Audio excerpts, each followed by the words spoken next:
ఉస్మానియా విశ్వవిద్యాలయం professors quarters lease వ్యవహారం వివాదాస్పదంగా మారింది. తార్నాక ఆర్టీసీ హాస్పిటల్ కి ఎదురుగా ఉన్న 2 క్వార్టర్స్ ను ఆది ధ్వని అనే స్వచ్ఛంద సంస్థకు 30 సంవత్సరాలు లీజుకి ఇవ్వడంపై విద్యార్థులు మండిపడుతున్నారు. మరో క్వార్టర్ను కూడా లీజుకు తీసుకునేందుకు పావులు కదుపుతున్నారని ఆరోపిస్తున్నారు. లీజును వెంటనే క్యాన్సిల్ చేయాలని డిమాండ్ చేశారు. మరమ్మతు పనులు జరుగుతున్న క్వార్టర్స్ పై ఏబీవీపీ విద్యార్థులు దాడికి యత్నించారు. పనులను అడ్డుకున్నారు. ఈ క్రమంలో కాంట్రాక్టర్కు విద్యార్థులకు మధ్య ఘర్షణ జరిగింది. యూనివర్సిటీ అధికారులు నిబంధనలకు విరుద్ధంగా యూనివర్సిటీ క్వార్టర్స్ ను లీజుకి ఇవ్వడాన్ని విద్యార్థులు తప్పుపట్టారు.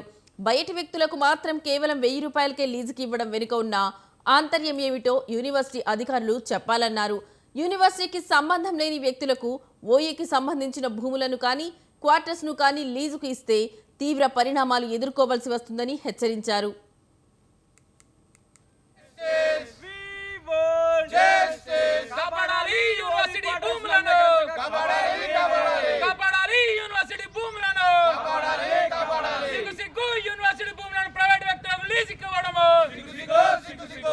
కమల్ సురేష్, అఖిల భారతీయ విద్యార్థి పరిషత్ ఏదైతే అతిధ్వని సంస్థకు ఉస్మాన్ యూనివర్సిటీ సంబంధించినటువంటి P1 P2 ప్రొఫెసర్ క్వార్టర్స్ ను ఈ రోజు కేవలం 1000 రూపాయల లీజు తోటి 30 సంవత్సరాల పాటు కేటాయించడం అంటే రానున్న రోజుల్లో ఉస్మాన్ యూనివర్సిటీ యొక్క ల్యాండ్ ను కావచ్చు, ఉస్మాన్ యూనివర్సిటీ యొక్క క్వార్టర్స్ ను కావచ్చు, భావితరాలకు లేకుండా చేయడమేనని ఈ సందర్భంగా అఖిల భారతీయ విద్యార్థి పరిషత్ ఈరోజు డిమాండ్ చేయడం జరుగుతుంది. సో ఇప్పటికైనా ఉస్మాన్ యూనివర్సిటీ వీసీ కావచ్చు, రిజిస్టర్ కావచ్చు, వెంటనే ఈ నిర్ణయాన్ని వెనక్కి రద్దు చేయాలి. ఈ నిర్ణయాన్ని వెనక్కి తీసుకోవాలని అఖిల భారతీయ విద్యార్థి పరిషత్ డిమాండ్ చేస్తుంది. ఒకవేళ ఈ నిర్ణయాన్ని వెనక్కి తీసుకోకపోతే ప్రొఫెసర్ చిన్నపరెడ్డి కమిషన్ ప్రకారం ఎవరైతే నాడు దాన కిషోర్ ఐఏఎస్ ఇన్ఛార్జ్ ఉన్నారో, వీసీ ఇన్ఛార్జ్ గా ఆ రోజు వాళ్ళు కేటాయించారని చెప్తున్నారు. ఆ దాన కిషోర్ అయినా, ఇప్పుడున్న వీసీ అయినా, రిజిస్టర్ అయినా ఎవరైనా ప్రొఫెసర్ చిన్నపరెడ్డి కమిషన్ ప్రకారం ఈరోజు జైల్లో ఊచులు లెక్క పెట్టాల్సిన అవసరం ఏర్పడుతుంది. కాబట్టి తస్మాత్ జాగ్రత్త.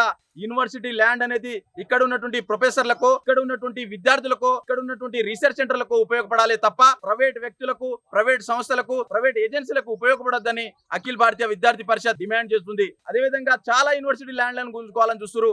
అదేవిధంగా ఇక్కడ యూనివర్సిటీ ల్యాండ్లను ఏదైతే రేవంత్ రెడ్డి నియమించినటువంటి వీసీ కూడా, అక్కడ ఉన్నటువంటి వీసీ కూడా ఇదే విధంగా తయారుగా అయ్యారంటే యూనివర్సిటీలకు ల్యాండ్ లేకుండా చేయడం, భావితరాలకు విద్యను దూరం చేయడమేనని ఈ సందర్భంగా మేము డిమాండ్ చేస్తున్నాం. కమల్ సురేష్, అఖిల భారతీయ విద్యార్థి పరిషత్ ఏదైతే అతిధ్వని సంస్థకు ఉస్మాన్ యూనివర్సిటీ సంబంధించినటువంటి P1 P2 ప్రొఫెసర్ క్వార్టర్స్ ను ఈ రోజు కేవలం